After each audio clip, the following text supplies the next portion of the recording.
Bonjour à tous et bienvenue dans cette nouvelle vidéo. Aujourd'hui, on va faire des exercices sur la récursivité et les chaînes de caractères en langage C. Sans trop tarder, on va découvrir ensemble l'énoncé de l'exercice.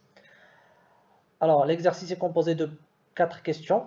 Donc, la première consiste à écrire une fonction qui inverse une chaîne de caractères. Alors, pour écrire une telle fonction, donc je viens dans le point H pour écrire le prototype. Donc c'est un void, la chaîne de caractères ne retourne rien. Ensuite, la fonction s'appelle inverse par exemple. Et donc là, on a deux façons de faire. La première, c'est de donner par exemple le début et un pointeur vers le début de la chaîne de caractères et un pointeur vers le dernier caractère. Donc le pointeur début et fin délimite la chaîne de caractères. Donc le début pointe le premier caractère et fin pointe le dernier caractère. Donc ça c'est le premier prototype de la fonction. On va écrire la fonction, on va copier le prototype dans le point C. Donc on va commencer déjà par identifier le cas trivial, donc le ou les cas triviaux. Donc le cas trivial ici, c'est quand début est supérieur à fin. C'est-à-dire que implicitement, notre chaîne de caractères est soit composée, ou plutôt supérieure ou égale, donc soit elle est composée d'un seul caractère, soit elle est vide. Donc elle est constituée de 0 caractère. Donc je fais return directement sans rien faire. Maintenant, dans le else, je fais, en fait, je vais swapper le premier et le dernier caractère en faisant char t égale étoile début. Ensuite, étoile début égale étoile fin. Ensuite,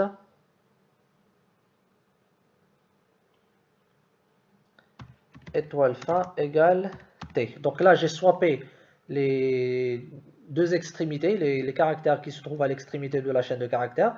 Maintenant, ce qu'il me reste à faire, c'est d'appeler la fonction inverse, la même fonction pour inverser la sous-chaîne qui commence à partir du deuxième caractère jusqu'à l'avant-dernier caractère. Donc je lui donne début plus 1 et fin moins 1. Donc cet appel récursif va se charger d'inverser la sous-chaîne de caractères qui va du deuxième caractère jusqu'à l'avant-dernier. Et ces trois instructions, elles inversent ou elles swappent le premier et le dernier caractère. Et donc là, à la fin, on aura une chaîne de caractères inversée. Donc je vais tester ma fonction dans le main. Donc je crée une chaîne de caractères, donc char étoile, ou plutôt char ch de 100, par exemple, égale, donc je vais initialiser à bonjour tout le monde. Donc maintenant, je vais appeler la fonction inverse ch, je lui donne ch et je lui donne par exemple str len de ch moins 1 et alors ch plus 1. Donc en fait, pour avoir le pointeur vers le dernier caractère, il faut que je connaisse la taille de ma chaîne de caractères. Donc le pointeur qui pointe le point d'exclamation ici, qui est le dernier caractère. Donc je le calcule en faisant ch, qui est un pointeur, plus, qui est converti en un pointeur, plus la taille de ma chaîne de caractères, moins 1. Maintenant, je fais printf, ch égale pourcentage %s,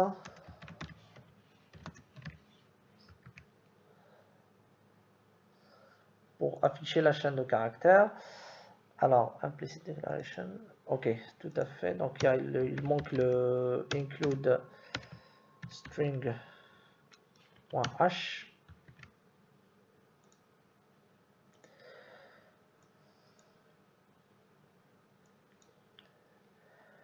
Donc là, on a une chaîne de caractères qui est exactement la même, mais elle est inversée. Donc bonjour, si on la lit de droite à gauche, on aura bonjour tout le monde, avec les points d'exclamation.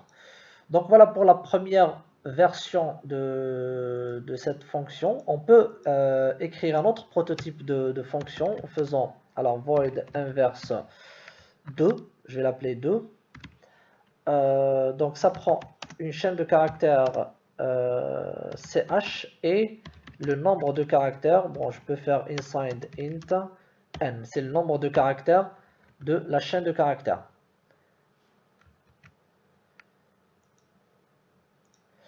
Donc je viens dans le point C et je colle le prototype. Maintenant, le cas particulier ici, le cas trivial, c'est quand n est inférieur ou égal à 1. Donc en fait ici, comme c'est inside int, donc ça ne peut être que positif ou nul. Donc si c'est inférieur ou égal à 1, ça veut dire soit c'est 0, soit c'est 1. Je fais return sans rien faire. Tout simplement, si ma chaîne de caractères est constituée de 0 ou de 1 caractère, ça veut dire qu'il n'y a rien à inverser, il n'y a aucun traitement à faire. Maintenant, dans le else, je fais exactement la même chose. Je vais swapper le premier et le dernier. Donc je fais char t égale ch de 0, le premier. Ensuite, je fais char de 0 égale ch, alors ch de n-1, c'est le dernier caractère. Ensuite, je fais ch de n-1 égale t. Donc là, j'ai swappé le premier et avec le dernier.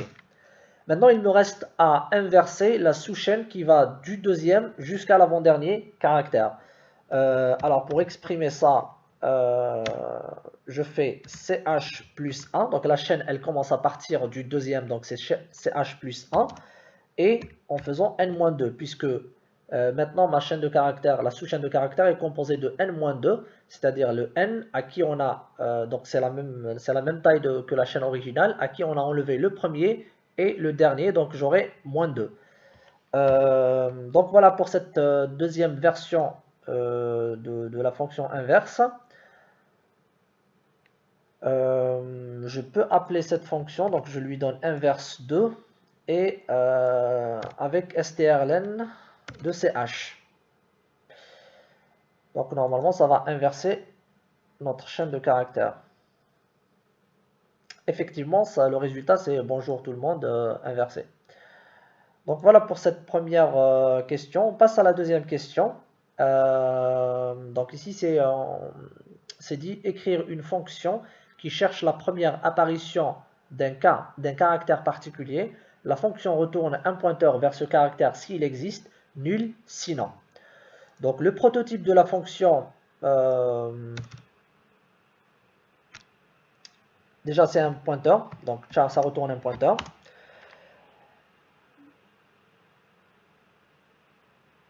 Je vais l'appeler first occurrence 2.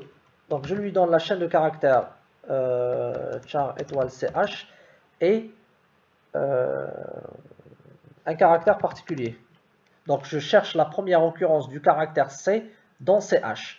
Bon, bien sûr, on peut écrire la version itérative de cette solution, mais le but de cette vidéo, c'est de faire des exercices sur la récursivité. Donc c'est pour cela qu'on va essayer d'écrire uniquement des versions récursives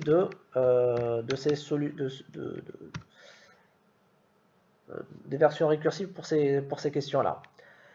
Donc on a deux cas particuliers ici. C'est le premier cas particulier, c'est quand la chaîne de caractères est vide, c'est-à-dire que ch est égal, ou plutôt étoile ch, c'est-à-dire que le caractère pointé par ch, c'est le caractère 0, le caractère fin de chaîne de caractères. Donc on est déjà, la chaîne est vide. Je fais return nul. Puisque ma chaîne est vide, forcément, elle ne contient aucune occurrence de c. Maintenant, if étoile ch égale c, donc le premier caractère de ch est égal à c, ça veut dire que je retourne directement CH, puisque j'ai trouvé l'occurrence. Maintenant, dans les autres cas, je fais tout simplement return first occurrence de CH plus 1 C.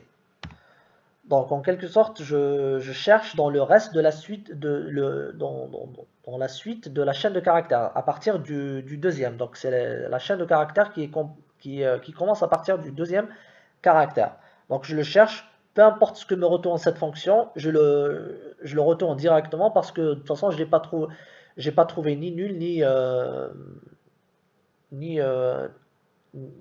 le caractère au début de ma chaîne de caractères. Donc tout ce que me retourne cette fonction, je le retourne. On va essayer de tester cette fonction. Supposons on cherche par exemple, donc je fais char étoile p qui est égal donc first occurrence, je lui donne ch de par exemple t. First occurrence de t. Déjà, est-ce que ça me retourne quelque chose? Donc je teste p. If p, donc si c'est pas nul, je vais afficher étoile p égale, donc c'est un caractère, et je lui donne étoile p. Déjà je vais trouver s'il l'a trouvé ou pas.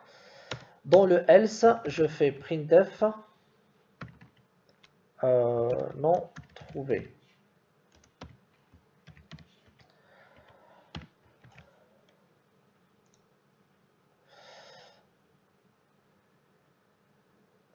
Oui, t, le caractère t, donc il faut que ça soit entre cotes.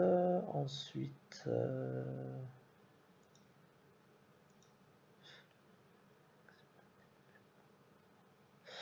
oui, c'est égal. Donc if ch égal. Très bien. Donc je reviens ici. Donc le pointeur, il pointe le caractère t. Maintenant, on ne peut pas savoir si c'est le premier t ou c'est le deuxième t. On peut éventuellement afficher l'indice en faisant p-ch. Je vais afficher p-ch pour connaître l'indice du caractère trouvé. Donc là, il m'affiche 8, p-ch c'est 8. Donc 0, 1, 2, 3, 4, 5, 6, 7 et 8. Effectivement, il a trouvé la première occurrence de t.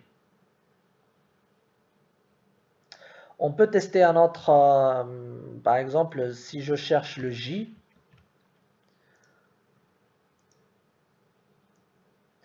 il me dit 3. Donc B c'est 0, O c'est 1, N c'est 2, J c'est 3. Effectivement, il m'a affiché 3. Si je cherche par exemple une lettre qui n'existe pas, je cherche éventuellement par exemple Z, il va me dire que c'est non trouvé. Non trouvé. Très bien. Bon, voilà pour cette deuxième question. Maintenant, on va passer à la troisième question. Donc, en fait, elle ressemble beaucoup à la deuxième question. Ici, on veut écrire une fonction qui retourne un pointeur vers la première occurrence d'une lettre majuscule dans une chaîne de caractères. Donc ici, c'est n'importe quelle lettre majuscule quelconque. Donc je fais char first maj char étoile ch. Donc voilà le prototype de la fonction.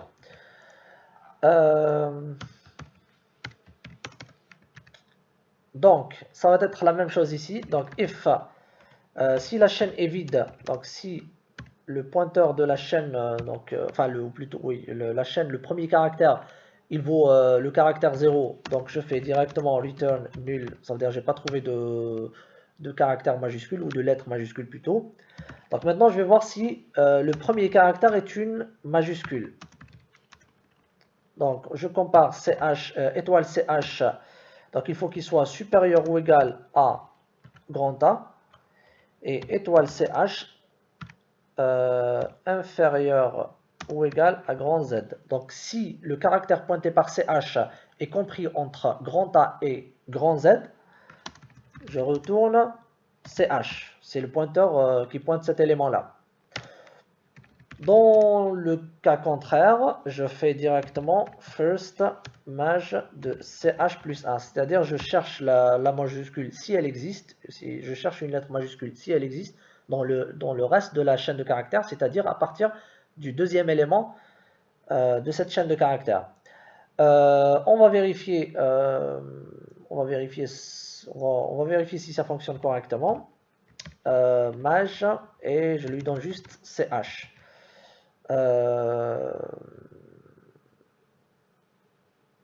Je vais afficher étoile P égale pourcentage C, virgule. Donc là, je lui donne étoile P et P-CH. Donc j'affiche le caractère et sa position, son index, son indice plutôt. Donc là, le caractère c'est B, il l'a trouvé et P-CH, P-CH c'est 0, donc c'est sa position, son indice c'est 0. Effectivement, c'est le B, c'est la première lettre. Donc si je mets aucune lettre majuscule dans ma chaîne de caractères, il va me dire non trouvé. Effectivement, il n'y a aucune lettre majuscule, donc c'est bon. Donc si je mets par exemple L en majuscule ici, il va trouver déjà le L et la position c'est 13. Donc 0, 1, 2, 3, 4, 5, 6, 7, 8, 9, 10, 11, 12 et 13. Effectivement, c'est la 13e position. Maintenant, je vais essayer d'ajouter une autre lettre majuscule ici pour voir si ça va masquer le L ou pas, s'il va trouver le L ou le T. Donc il a trouvé la première, c'est le T.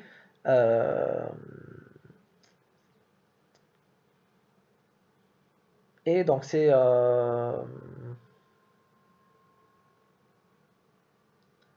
le 8.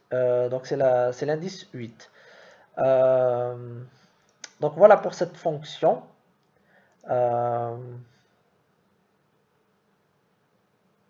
Maintenant on passe à la dernière question. Alors, implémenter la fonction strlen en récursif. Donc strlen, je rappelle, c'est une fonction qui calcule la longueur de la chaîne de caractères, la longueur en nombre de caractères d'une chaîne de caractères. Donc je vais l'appeler alors inside int. Donc celle-là, inside int, c'est la valeur de retour, puisque la longueur de la chaîne de caractères, soit c'est 0, soit c'est positif. Je vais l'appeler par exemple length et je lui donne char étoile ch.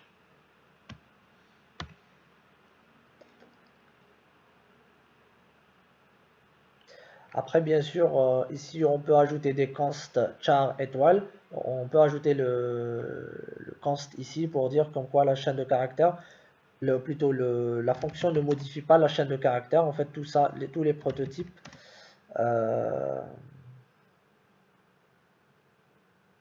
ou plutôt, bon, celle-là non, parce qu'elle modifie, elle inverse le truc. Par contre, à partir de ça, const char et const char, parce que ces deux fonctions, et même celle-là, ces trois fonctions, elles n'appliquent pas des modifications sur la chaîne de caractères. Par contre, ces deux premières, on ne peut pas faire des const parce que inverse et inverse 2 modifie la chaîne de caractères et donc on ne peut pas mettre const. Donc je copie ça et je le colle ici. Bien sûr, il faut que j'ajoute ici dans la définition de la fonction des const pour respecter le prototype défini dans le point H.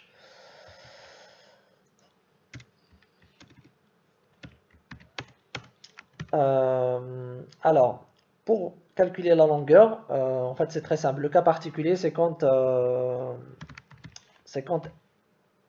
CH il pointe directement le caractère 0.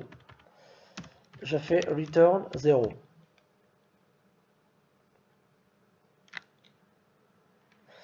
Maintenant, si c'est pas le cas, ça va être, je vais retourner la longueur de la sous-chaîne de caractères qui commence à partir de CH plus 1. Ça va être la longueur qui commence à partir du deuxième caractère plus 1. C'est en fait très très simple. Alors, si je veux calculer, donc je vais enlever toute cette partie-là. Je vais enlever cette partie et je fais inside int L1 égale len de ch et je fais inside int L2 égale strlen de ch. En fait, pour comparer, donc puisque j'ai déjà strlen qui existe, je vais comparer les deux valeurs retournées par len et strlen et voir si c'est la même, c'est que c'est bon. Si c'est pas la bonne valeur, c'est qu'il y a un problème. Ensuite, je vais afficher L1 égale pourcentage D, virgule, L2 égale pourcentage D. Et là, je donne L1 et je donne L2. Alors,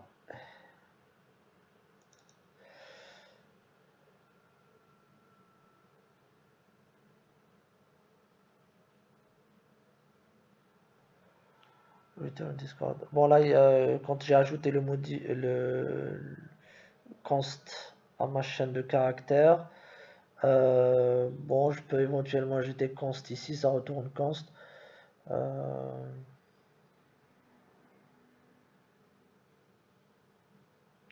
Ouais, bon, on peut ajouter const ici, ça ajoute ça.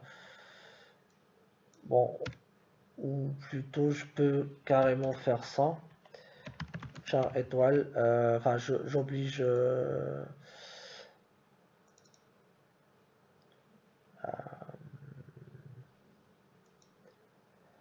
pareil en fait ici je fais en fait je force le cast, je force bon c'est pas très très important.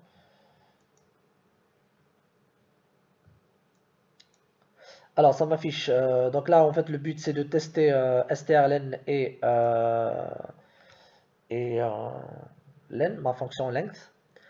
Donc ça les deux m'affichent 23 23. Je peux ajouter des caractères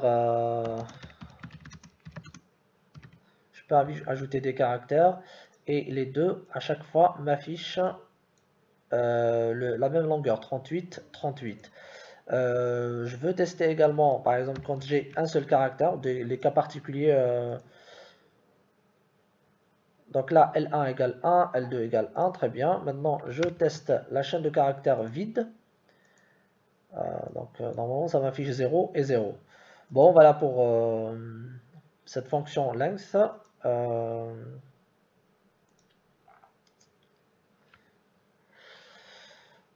Qui calcule le nombre de caractères qui composent une chaîne de caractères.